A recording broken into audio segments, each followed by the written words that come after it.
লক্ষ্মীপুরের বশিকপুর ইউনিয়নের সাবেক চেয়ারম্যান আবুল কাশেম জিহাদি ও তার বাহিনীর দাপটে অতিষ্ঠ সাধারণ মানুষ থেকে দলীয় নেতাকর্মী।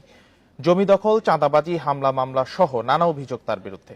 তালিকাভুক্ত ডাকাত থেকে প্রথমে জামায়াত নেতা, পরে যোগ দেন আওয়ামী লীগে। এখনও তালিকাভুক্ত সন্ত্রাসী এই জিহাদি। আবুল কাশেম ডাকাত থেকে যোগ দেন জামায়াতের রাজনীতিতে।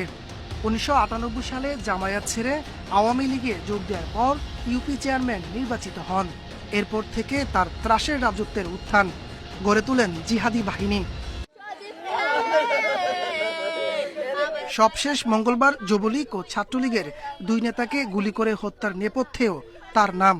ঘটনার পর থেকে দলবল নিয়ে পলাতক জিহাদি। দলবল দিয়ে আমার বাইরে বাজছে, আমি আবুল কাশেম জিহাদির পার্টি চাই। এই এলাকাতে যেন কোনো সন্ত্রাস বাহিনী না ঢুকতে পারে, আবুল কাশেম জিহাদির কোনো বংশধর যেন না থাকতে পারে। দুইবার নৌকার টিকিট নিয়ে চেয়ারম্যান নির্বাচিত হলেও গত নির্বাচনে হেরে যান।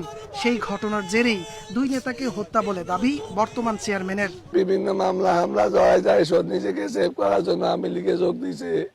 আওয়ামী লীগের নিরীহ প্রাণগুলাকে হত্যা করেছে। এর আগে 4টি হত্যা সহ 1.5 ডজন মামলার আসামি তিনি। এসব অপরাধের বিচার না হওয়ায় বেপরোয়া জিহাদি ও তার সহযোগীরা। এলাকাবাসী বারবারই কিন্তু এগুলা দেখতেছে আর এগুলা হচ্ছে, কিন্তু এগুলার একদম যে কোনো পরিত্রাণ, কোনো ব্যবস্থা প্রশাসনিকভাবে আমরা কিন্তু দৃষ্টান্তমূলক কোনো শাস্তি পর্যন্ত পাইনি। আমাদের ফ্যামিলির এদেরকে কে নিরাপত্তা দিবে? প্রশাসনকে বলেন আমার ফ্যামিলির প্রত্যেকটা লোককে নিরাপত্তা দিতে।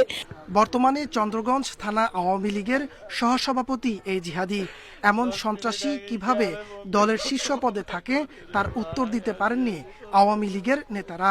প্রশাসনের কাছে আমার অনুরোধ থাকবে, যারা এই হত্যাকাণ্ডের সাথে জড়িত আছে তাদেরকে যত তাড়াতাড়ি গ্রেপ্তার করে তাদের আইনের আয়ত্তে আনা যায়।